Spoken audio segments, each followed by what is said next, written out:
আছে মোৰ শান্তি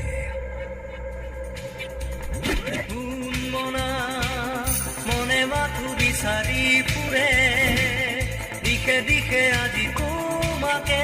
ধুমুহাৰ মাজতো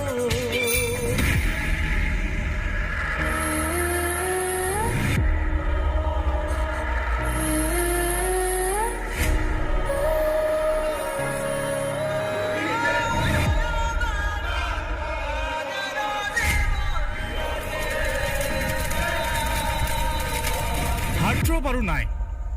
আধৰুৱা হৈ গ'ল অসমবাসী আধৰুৱা হৈ গ'ল সেই মহান শিল্পীগৰাকীয়ে অসমবাসীৰ সৈতে দেখা বহু সপোন কি হ'ব সেই সপোনবোৰ কি হ'ব সেই মহান শিল্পীগৰাকীয়ে আধৰুৱাকৈ এৰি থৈ যোৱা তেওঁৰ কামবোৰ